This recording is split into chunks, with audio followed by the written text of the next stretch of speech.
I want to go cozy vibes. Wahoo Act Man here, and recently Valve announced Counter-Strike 2 in the most Valve way I want to see it. possible. I've never seen this guy do anything with CS, so this will probably be normie take, no? It's mid. Let's have a look. Single tweet that said Counter-Strike 2 and a video about new smoke grenades. This in and of itself was enough to light the internet on fire as sweaty op users flooded the streets. After many years of anticipation, Counter-Strike 2 is official. Valve time is real, man. Check out this clip from 12 years ago. When are you going to release Counter-Strike 2? We have to ship Portal 2, and then we have to ship Dota 2, Bro. and then we'll worry about Counter-Strike. But are we going to see it or not? I can't say. In just a couple weeks. Do you think at that point it was already planned? 2011, that was before CSGO. Surely not. Ago, CSGO had over 1.5 million concurrent players, beating the game's previous record of 1.3 million, which was set during the height of the COVID pandemic, when everyone was stuck inside and had nothing to do but play video games. How is this possible? Global Offensive is almost 11 years old. I have a sticker wing diffuser and I was wondering, what do you think I should do? Should I keep it because it's rare, or should I just sell it and get a knife because of the recent knife price? It depends on what you want to do, bro. It depends on what you want to do. And somehow it's still breaking decent time records. to sell, sure. This game is a remake of a remake, and somehow it remains the top dog of first-person shooters. Love it, hate it, or feel completely indifferent, I think everyone is amazed by the continued success of Counter-Strike. Terrorists win. But why is it so successful? Why has Counter-Strike only managed to grow despite how little it's changed over the years? How did this tactical shooter rise to prominence, and why has it maintained such a firm grip on the FPS genre? I had to know, I had to understand, and I believe I found the answers. This is the unstoppable rise of Counter-Strike.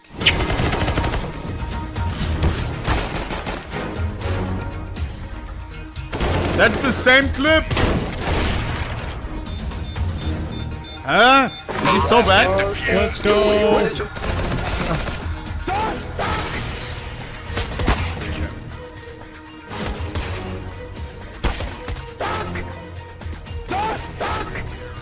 With the ace, first round,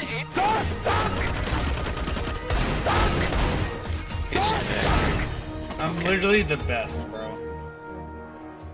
But first, are you tired of cookbooks weighing you down? Want to make something other than chili every night? Throughout all of these trends, while at the same time never attempting to copy any of them. Except maybe the zombies thing, but we don't talk about that.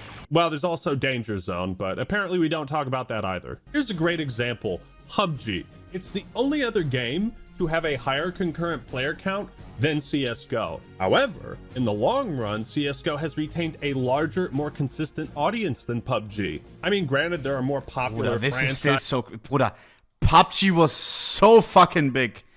3.2 million players peak. That is insane. 3 times the size of CSGO all-time peak. Or 2 times. Almost. Okay, never mind. Only 2 times. Bruder, that's crazy. PUBG is huge in China. But they didn't play it on Steam though, right? I don't know if those count towards the number. It was so huge. Count than CSGO. However, in the long run, CSGO has retained a larger, more consistent audience than PUBG. I mean, granted, there are more popular franchises like Call of Duty and whatnot, but this type of longevity, I mean, there's nothing else quite like it, in my opinion. Counter-Strike's success and popularity is nothing but a pure anomaly in the video game industry. It's a juggernaut, but just how popular is it? I mean, you really don't need me to tell you. Just for some perspective, let's go over some fun numbers. So the YouTuber Anomaly made a video going over some data, and he alleges that Valve makes $54 million per month on CSGO cases, on average. Shut your mouth and look at my wad! Loads of money! While Dexerto reports that all the recent buzz on Counter-Strike 2 has generated over $100 million in case sales in just the last month. This is a journey into money. Like, what the fuck, man? Can I get some of that money, Valve? Pay my rent, please? No doubt many are trying to unlock the most valuable skins before everything moves over to CS2, because who knows how the market is going to change. In 2018, the game made over $400 million in revenue. The average monthly player count borders between 31 and 37 million. Counter-Strike not only And still, how the server's not working? Oh, Bruder. Oh, Bruder. makes a shitload Please, of money bro. through arguably unethical means, but it checks all the boxes in every other category. High viewership on Twitch, popular views on YouTube, esports attendance is usually sold out. Even when there isn't a tournament, viewership on streaming Apart from Rio, maybe sometimes. platforms is consistently Actually, high. never mind. It was With sold its out. It was just people ditched some games. Oh, yeah, major yeah. championship tournaments, Valve offers prize pools up to $2 million. On esports charts, CSGO has the second highest overall prize pool payout and the fifth highest all-time peak concurrent viewers at 2.7 million. God damn. CSGO in particular is such a competent, technically sound game that one of the biggest changes Valve is making is with smoke grenades. In business, there's only one thing more important than make it better, and that's don't fuck it up. Valve hasn't fucked it up. Us Counter-Strike fans don't seem at all concerned that CS. Oh my, it's still to me, and it's the same in the chat sometimes. I feel like normies think of CS2, oh, but it's not worth a new game. What the fuck? It is so much more than I could have ever imagined what the fucking buzz is about Source 2. Are you fucking crazy? Changed smokes completely. It looks completely different. Everything is new. Everything is new.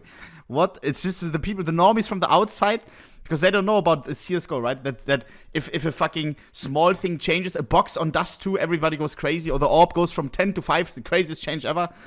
And they say like, oh, but it's not worth a new title. Oh my god. PS2 might play and feel almost identical to Global Offensive, and that's the point. They could care less. It's the same thing when Dota 2 came out. It was basically just an overhaul of a pre-existing game with minimal changes. One last thing. While looking on SteamDB, I found what is probably the most mind-blowing stat of CSGO. This, of course, depends on the time of day, but when I checked around 6 p.m. on a Monday, it said there was 4.6 million people playing video games on Steam, and CSGO had a player count of 648,000. So if you whip out your handy-dandy calculator and crunch some numbers, this equates to roughly 14% of Steam's active player base was playing CSGO. There are over 10,000 games on Steam, and just one pulled 14%.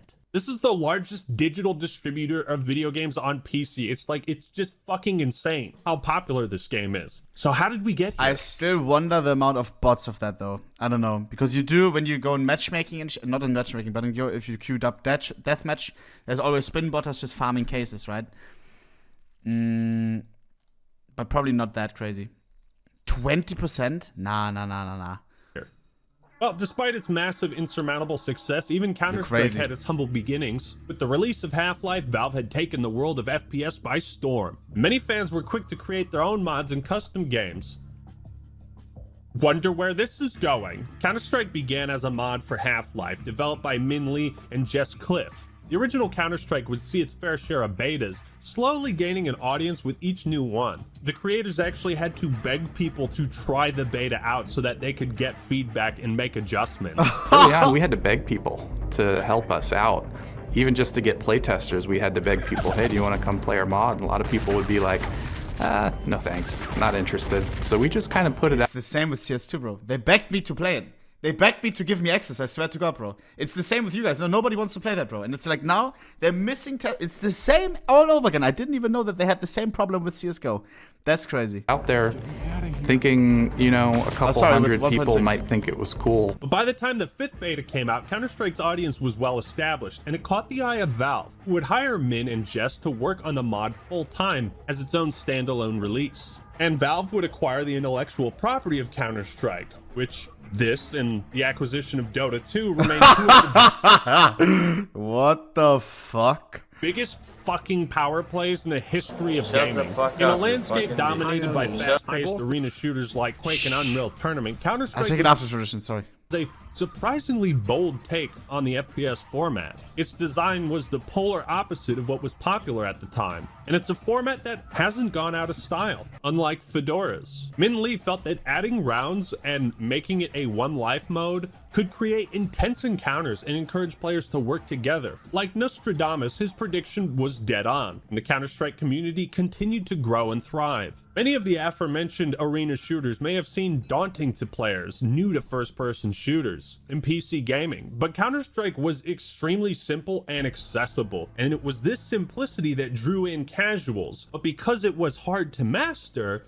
it drew in hardcore gamers too. A modern setting of Counter-Strike pitting terrorists against counter-terrorists also made it stand out from the crowd, when most other shooters, including Half-Life, had a more sci-fi setting. The release of CS 1.0 saw the beginning of the game's competitive scene, and the addition of a spectator mode back then, it was a pretty big deal. The final major version of Counter-Strike, 1.6, created a huge surge of interest in the game and began what many believe was the first golden age of Counter-Strike and the birth of modern-day esports as we know it. The first big tournament was hosted in 2001, and it offered a prize pool of $150,000. Pretty substantial for the time. Bro, and HLTV was, oh my god. They were there from the beginning. Pretty substantial for Half-Life the time. TV. And every year since then, the series has had countless tournaments. Counter-Strike struck gold. In many ways, it pioneered esports and competitive gaming and set the gold standard for what tournaments and events like these should be like. And the success of its early tournaments would set the tone for years to come. But 1.6 wasn't the It's not the same? Okay, it was just the... okay, never mind. Version of Counter-Strike. We're going to talk about the versions nobody really cares about anymore. With the rising growth of consoles and Xbox Live, as well as the unprecedented success of 1.6, Valve saw an opportunity to bring Counter-Strike to console. And would you look at that? I've still got my copy. What the fuck is that? The #1 online PC action game in the world, now on Xbox. The results were interesting. Visually, the game looked worse than 1.6, but I remember having a blast back in the day, and the game sold well enough for what it was. If anything, for console plebs like me who weren't big into first-person shooters on PC, it put Counter-Strike on the map. And it did mark the introduction of bots to the series. But if you didn't have access to Xbox Live, there was little point in playing it. This was the first new Counter-Strike released after 1.6, and it seems that Valve found it challenging to evolve and iterate on the Counter-Strike formula because of how fine-tuned and simplistic it was. Introduce too many new mechanics or gimmicks and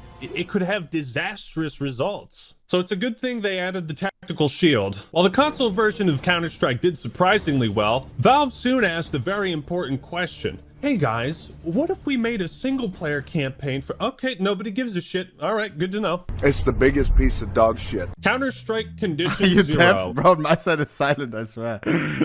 Is it good enough? Aptly named because there are 0 conditions in which you should be playing this. It released less than a year before Half-Life 2 and CS Source, and, well, it failed to impress. The game was handled by 4 different studios and went through development hell, so it makes sense. Valve had little to do with it, so it didn't have a huge impact on their reputation, but fans of 1.6 quickly noticed that there wasn't much to draw them in. So Condition 0 has been left largely forgotten, and I've never played these old titles, man.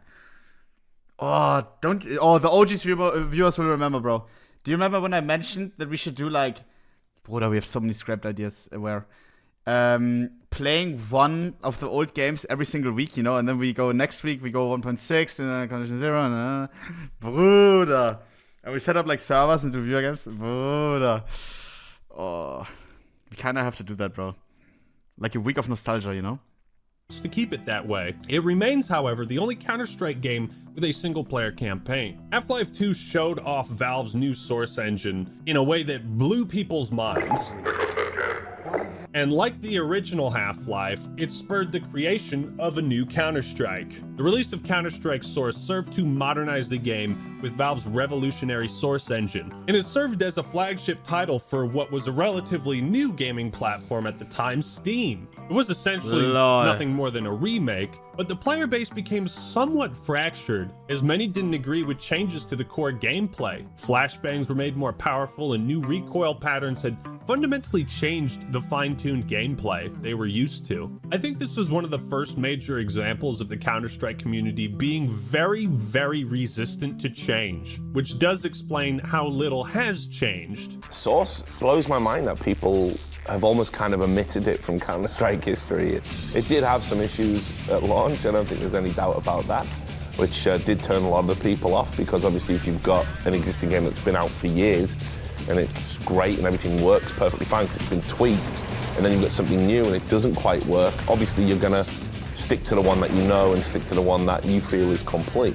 Counter-Strike Source did something very, very important though. It introduced a concept that would end up earning Valve billions of dollars. Skins and cosmetics. Apart from just being flashy ways to express yourself, Valve allowed a whole new wave of creativity, as any player could retexture maps, player models, weapons, skins, etc. It was clear that Counter-Strike would innovate through its aesthetics more so than radical gameplay changes. So pro players were kind of torn between focusing on the aging version of 1.6 and this new version that was somewhat divisive. Still, CS Source kept the train rolling towards something greater, and there were tons of tournaments. The game certainly didn't fail. It still had a very successful competitive scene, but there was a lot of controversy surrounding it and its changes. Source also saw a huge boom in community servers and custom games, surfing maps that have become iconic to the franchise. From its initial creation to 1.6 to Counter-Strike Source to Global Offensive, and I'm sure CS2, Counter-Strike has and always will be a game driven by its community. As many of Valve's titles were created by modders, Counter-Strike itself is very modular.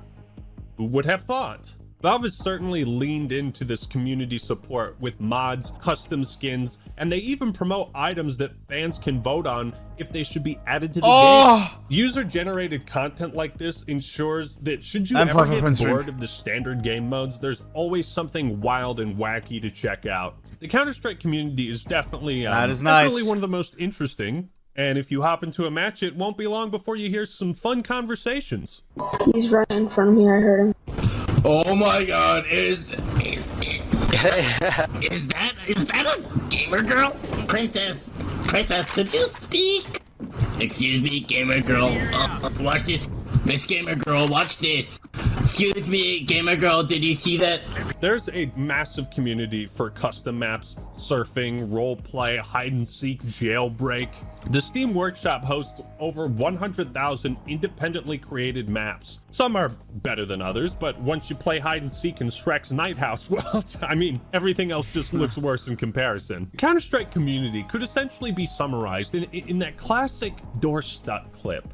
Cheat on your man, homie. I tried to sneak through the door, man. Can't make it. The shit stopped. I don't know what I tried. Bro, we need this back where the mouth is moving, man.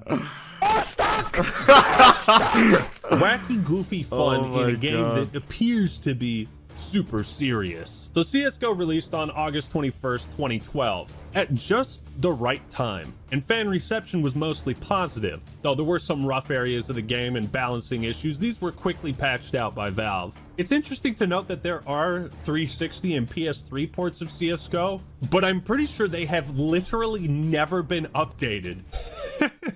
Like, why bother? The gameplay was straight up not tuned for controller, and they didn't even change the aiming. It's the exact same as it is on PC, so it just doesn't work. The release of CSGO came at the perfect time, when streaming was starting to really pick up. This combined with the growing esports scene and, you know, new tournaments for this new Counter-Strike game, it only made CSGO rise to greater and greater heights. The game arguably returned to the roots of 1.6, and Valve listened to the competitive community. Today, CSGO is almost 11 years old, and though it definitely shows age in the visual department, technically the game is pretty much flawless. Aiming is as precise as it can possibly be, the core mechanics remain solid. Counter-Strike as a series is laser focused on one single thing, and that's a key to its success: gameplay. You can't help but appreciate the beauty in its simplicity. There was an 8-year gap between the first trailer for Global Offensive and the second. Like, you know what I mean? Like, cinematics don't promote the game itself does that. There is no complex story. Valve isn't trying to sell you new heroes or a cast of characters. In a world where it seems like every major franchise is trying to be this multimedia juggernaut, Counter-Strike just is like, hey, play our fun game. No flashy gimmicks, no wall running or custom classes or campaigns or any of that shit. All the mainstream trends that other shooters have adopted are things that Counter-Strike has never really cared about. Therefore, it's always maintained its identity and stood out from the hordes of other shooters, many of whom have become irrelevant or have lost a substantial audience. Counter-Strike has never really tried to be something that it wasn't initially. Like, there's never been a space like Counter-Strike in space, or a medieval Counter-Strike.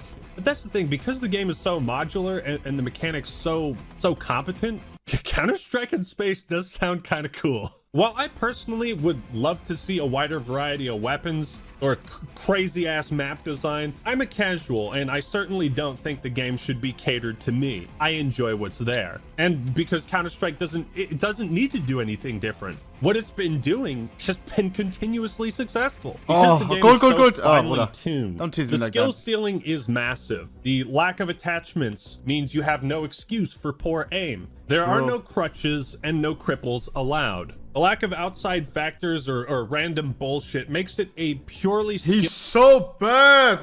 That's him, the Eggman. What the fuck? skill-based game, which means pulling off some badass plays. It feels Says you, bro. I'm not that bad. You have to be crazy. Incredibly satisfying. And again, it doesn't have the feedback of Modern Warfare 2 where you level up and there's this badass guitar riff. You don't have points appearing on the screen when you get a kill. It is as basic as it can be. Look at the game modes too. It's very simple. Deathmatch, bomb defusal, hostage rescue. Counter-Strike is a true expression of FPS skill. I've never particularly been a huge fan of Counter-Strike, but like the bragging rights that come associated with pulling off some badass play, like that's alluring to me. Counter-Strike is the definition of easy to learn, hard to master. We can tell. Where most other franchises as old as Counter-Strike have tried their hand at various different things, Call of Duty in space, Halo, but it sucks, Dragon Age, but it's shitty, Mass Effect, but it sucks. Counter-Strike found what stuck and just kept that going. In fact, it's this lack of change that has made it so popular. Anybody who's ever played a video game can watch a match of CSGO and know exactly what's happening without ever touching the game themselves. Try showing someone StarCraft 2 who's never played a real-time strategy game and watch their fucking head spin as the screen is...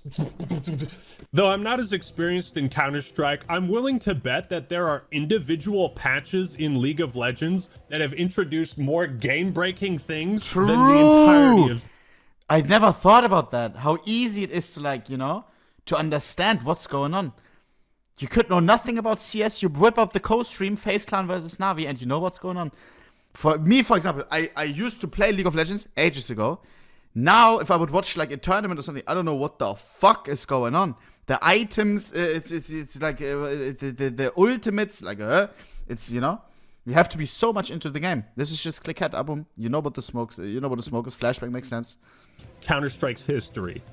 I'm willing to bet on that. Counter-Strike's lack of change is one of its greatest strengths, right? Imagine if CS2 came out and it didn't have dust. Now, one thing many people might not consider when thinking about CSGO's popularity is that it's on Valve's platforms, so it plays by Valve's rules. They've always been one of the most unorthodox game developers and publishers, but because Valve owns Steam, they can give the game as much free advertising as they want. They can promote upcoming tournaments and updates on the largest PC game store on the planet. Counter-Strike was often featured in seasonal Steam sales, which always drew in a constant stream of new players. And once Valve had sold 40 million copies of CSGO, well, they decided to transition to a free-to-play model. Again, they're just making all the right business moves. Though, naturally, with a game this massive, there's going to be a fair... Dickhead!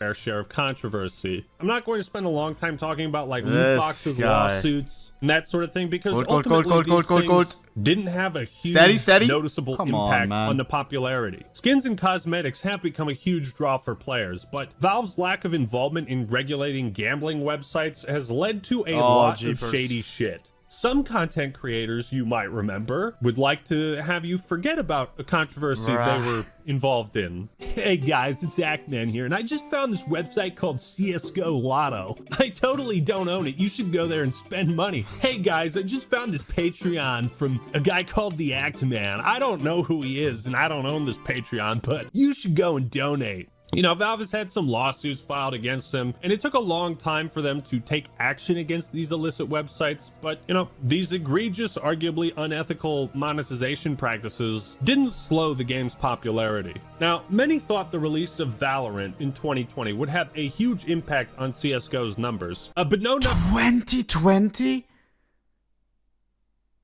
It got released in 2020? Huh? It's just me? It feels like a much more at least 2021. Oh, jeepers. What month? Valorant release date. June! Wow, 3 years ago. Interesting. Not really. Up until 2021, CSGO had only grown. There were some months where the numbers dipped down, but it was never for long. Until 2021, where the game's player base dipped for 5 consecutive months. The first and only time this would happen in CSGO's history. Previously, the game had never lost players for more than 3 months straight, so this was concerning. CSGO was bound to fail at some point. Like that's ever gonna happen. So why did it lose players at this time? Well, in an effort to combat cheaters and hackers, Valve put out an update that threw ranked matchmaking behind a paywall. This didn't go over too well with parts of the community, as it seemed like, hey, maybe improve anti-cheat or, you know, ban their IP address or something. Maybe there were just better alternatives to focus on instead of paywalling ranked. Although this decline was short-lived, and CSGO is once again back on top and breaking records. Which brings us to the current day and the release of Counter-Strike 2, which will likely further cement the game's legacy and position as the gold standard of first-person shooters. Still, it is a delicate balance to maintain, and if Valve isn't careful, CS2 could be the start of Counter-Strike's fall from grace. Unlikely as it may be, the possibility is still there. Like that's ever gonna happen. The unstoppable rise of Counter-Strike still amazes me after investing all this time and effort into researching, playing, and making this video. It seems like Valve captured lightning in a bottle, and rather than trying to recreate that, they've simply been remaking it. As I can't think of any other game that has changed as little as Counter-Strike maintained such a massive level of popularity. Given how resistant the Counter-Strike community is to change, it's incredible that CSGO has seen hundreds of updates over the years, and that most of them haven't pissed off the core fan base. Also, that level of support for a game almost 11 years old is quite rare. It appears that Valve doesn't want CS2 to repeat some of the mistakes Source made, and I don't expect many radical changes to happen. Few update videos they have put out have resonated with the community. From humble mod to worldwide esports titan of the industry, Counter-Strike has been a dominant force in the FPS genre for over 2 decades, and I doubt that's going to change in the next 10 years. And that has been the unstoppable rise of Counter-Strike. So thank you all for watching. Hope you enjoyed the video. Leave a like if you did, and subscribe to the Ackman for more awesome content. I'm excited for CS2, Don't forget to subscribe man. to HelloFresh and get yourself some incredible food and rest. Ooh, I wanna have some updates. I wanna have more people coming into CS2. I wanna see what's going on.